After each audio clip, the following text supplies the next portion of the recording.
I think I'm perfect. Bitch is perfect. What up, everybody? Man, it's your boy Banco Boxing, aka Banco Saratobi. You know what that mean, man? That mean I'm the Hokage of this. I know y'all boys don't know what that mean. That's a little bit of Naruto talk. I'm in a good mood, man. You know, saw J. Cole yesterday, last night live. It was lit.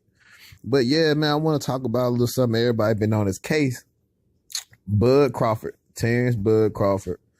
They asked him a question about, you know, Spence and the other fighters at 147. And, you know, people been giving him some flack for his response. And I can understand why he was trying to talk in code, you know. But I understood what he said, though. And he said, honestly, sometimes the fight you think gonna be your best might be, he basically was saying sometimes people might think this fight be good, but it might be easy work. And the fight I didn't think would be easy would be hard, man, because you never know what fighter coming to fight sometimes. You never know. You can see that a lot of example, the Garcia and Broner fight should have been way harder, but it was just easier for Mikey just because, you know, like Broner didn't come to fight, you know. And so he basically, you know, he gave them guys all their props. You know, he said they at the top of the division, them good fights. Now, he said, you know, he's fought Al Heyman fighters before, which is true. But I mean, what that was, Felix Diaz and John Molina. You know, them guys are throwaways. They're just advised by Al Heyman, basically, pretty much. All these fights make sense. So he says the fights I have when they make sense. All these fights make sense. He's not this big pay-per-view star. A casual person on the street that, like, you know, boxing casuals. If you said, hey, Terence Crawford got a fight coming up, whatever, right? They couldn't tell you, you know, a person he fought if you don't pay attention to boxing. Don't pay attention to boxing. You could not tell me a person, you know, he fought. You know, i.e. if you go to Keith Thurman, oh yeah, I remember I saw Keith Thurman on CBS with Garcia and Porter. Or I used to see Errol Spence on NBC. He fought Chris Algieri and he fought Lamont Peterson, you know, and I seen him in Dallas or whatever, you know, because that's a big market. Don't underestimate that Dallas fan base. And I say that to say this. He said when it makes sense, well, Terence got to look at it like this. He's not a big draw. They don't have my mans fighting on regular ESPN. They got him on the ESPN Plus app fighting nobodies. You know, I could do a poll right now on my IG and be like, hey, do anybody know who Jose Benavidez is? They be like, no. They don't know who he is. You know, if they wanted to make sense, because we already know Al Heyman ain't got no problem with his fighters fighting anybody. He won't, you know, they'll get all the smoke.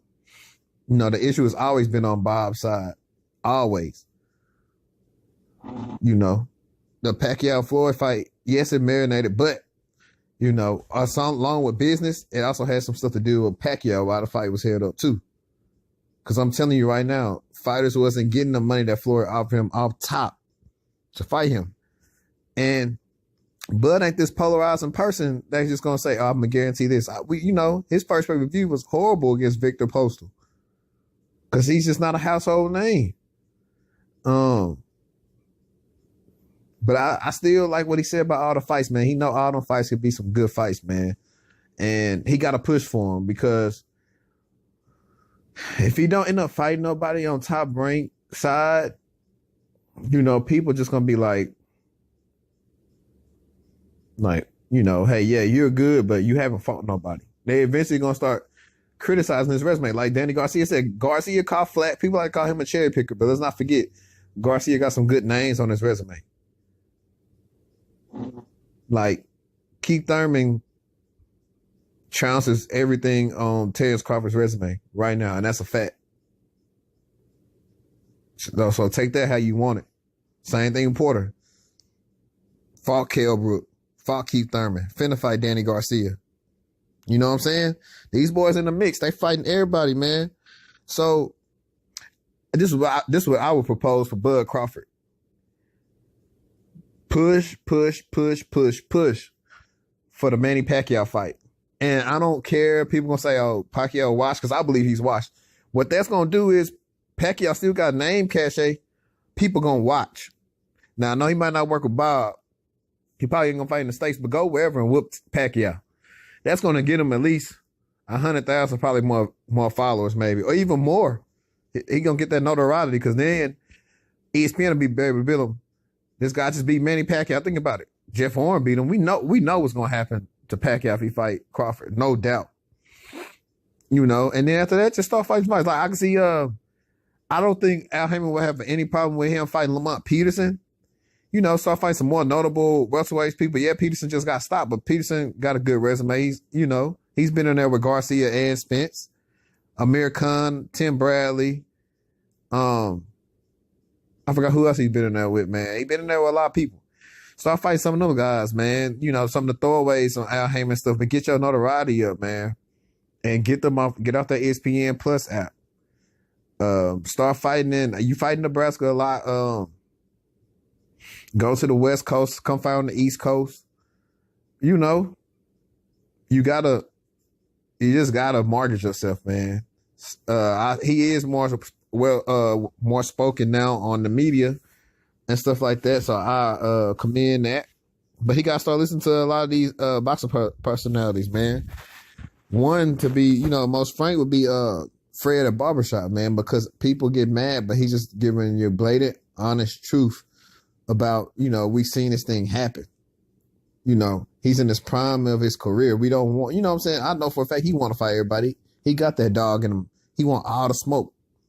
Like Flick say, he want all the smoke. Call him Mr. Chimney. He want all that. He told Errol he got the whole block. Spitz and all them boys want the smoke, man. Everybody got all this nonsense about, they want to fight. You don't become a fighter and be a world champion and be scared to fight people. So I don't want to hear none of that stupid stuff. But yeah, man, this just a takeaway, what I took away from Bud, earlier interview. So you know what y'all do, man. Hate, comment, like, subscribe, man. Share this video, man, on your platforms. Hit me up. Follow me on Instagram at Banco Boxing Interact.